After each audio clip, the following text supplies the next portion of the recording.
మాజీ ముఖ్యమంత్రి వైఎస్ జగన్మోహన్ రెడ్డి పరామర్శల పేరుతో దండయాత్రకు పాల్పడుతున్నారని రాష్ట్ర నీటిపారుదల శాఖ మంత్రి నిమ్మల రామానాయుడు ఆరోపించారు.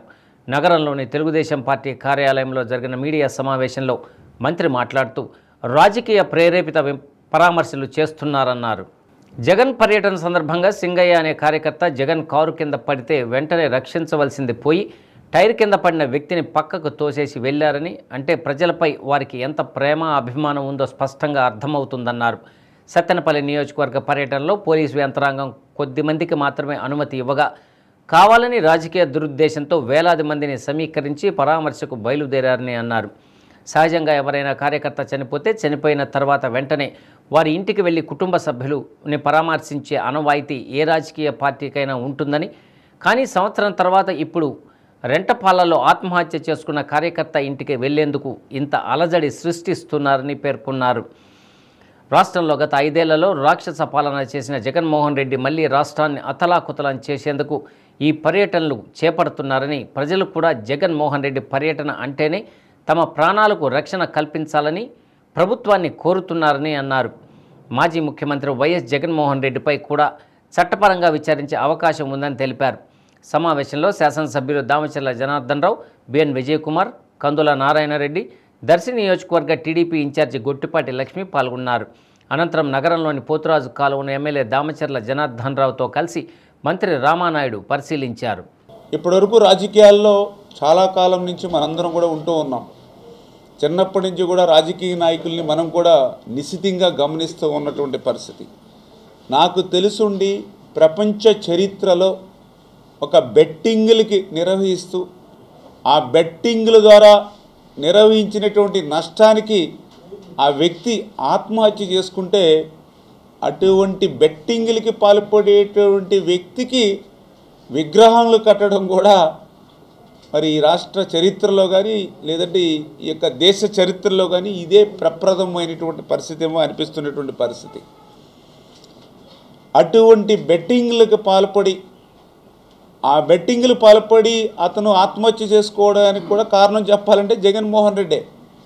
ఎందుకంటే ఆ రోజు వైనాట్ 175 వైనాట్ 175 అని ఆ రోజు చెప్పి, వైనాట్ కుప్పం అని ఆ రోజు చెప్పి, ఆఖరికి పోలింగ్ అయిపోయిన తర్వాత కూడా ఆయన ఐపాక్ టీంతో రేపు మనమే గెలవబోతున్నాం వైఎస్ఆర్సీపీ పార్టీ అని చెప్పి 11వ తారీఖున ముహూర్తం పెట్టుకున్నామని చెప్పి విశాఖపట్నం నుంచే పరిపాలన సాగిస్తున్నామని చెప్పి ఆ రోజు రుషికొండని బోడిగుండి చేసి మరి ఏ రకంగా అయితే ప్రజల్ని ఏమార్చి తన అబద్ధాలు అసత్యాలతో ఏదైతే మాటలు చెప్పాడో ఆ జగన్మోహన్ రెడ్డి మాటలను నమ్మే ఆ రోజు మరి ఆ బెట్టింగ్లు కాసి ఆయన నాయకుడు ఆ ప్రజల ముఖం చూపించలేక ప్రజలకి ఆ ఏదైతే బెట్టింగ్లు కాసినటువంటి లక్షలాది కోట్లాది రూపాయలు తిరిగి చెల్లించినటువంటి పరిస్థితుల్లో అతను ఆత్మహత్యకు పడిపోయినటువంటి పరిస్థితుల్లో మరి ఆ పరామర్శకు కూడా ఎప్పుడు పోయాడైనా. జనరల్గా ఎవరైనా పరామర్శ అంటే 1 రోజు 2 రోజులు వారం రోజులు లేకపోతే తీరిక లేకపోతే మ్యాక్సిమం 1 నెల రోజుల లోపల మనం పరామర్శకు వెళ్తాం.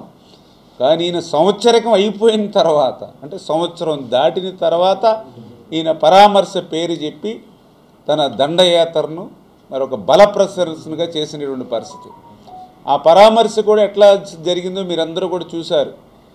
పెద్ద పెద్ద గజమాలలు, పెద్ద పెద్ద డీజే సౌండ్స్, వెహికల్స్ తోటి, పాటలతోటి, డ్యాన్సులతోటి ఏ రకంగా సాగిందో, ఏ రకంగా అక్కడ ప్లే కార్డులు రెచ్చగొట్టేటువంటి ధోరణిలో మరి గంగమ్మ జాతరలో మరి ఏదైతే గొర్రెపోతులను తల నరికినట్లుగా మరి రేపు 29 అధికారంలోకి వచ్చిన తర్వాత రప్ప రప్ప అంటూ ఒక్కొక్కడి తల నరుకుతామని ప్లే కార్డులకి పెట్టి ఏ రకంగా రెచ్చగొట్టేటువంటి విధంగా అంటే పరామర్శకు వెళ్ళేటువంటి వ్యక్తి ఏ రకమైనటువంటి దృక్పథంతో ధోరణితో వెళ్ళాడనేది మనందరం కూడా క్లియర్గా చూస్తాం. సరే, ఇవన్నీ కూడా ఒక ఎత్తు.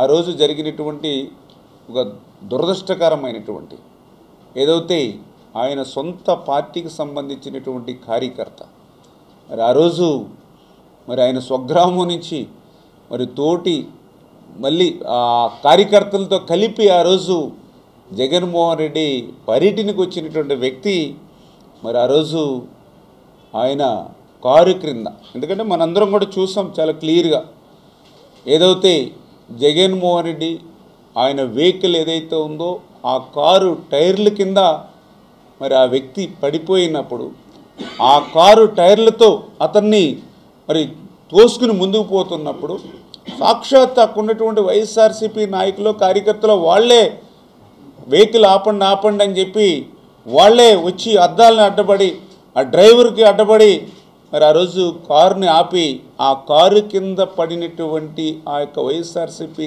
కార్యకర్తని మరి వాళ్ళే బయటికి తీసి మరి ఏదైతే ఆ పొదల్లో వదిలేసి వెళ్ళిపోయారో మనందరం కూడా చూసినటువంటి పరిస్థితి. నిజంగా జగన్మోహన్ రెడ్డి ఈవేళ ఒక పార్టీని నడుపుతున్నటువంటి వ్యక్తి, ఒక ముఖ్యమంత్రిగా పనిచేస్తున్న వ్యక్తి వ్యవహరించవలసినటువంటి ధోరణి ఇదేనా అని చెప్పి ఈవేళ ప్రజలందరూ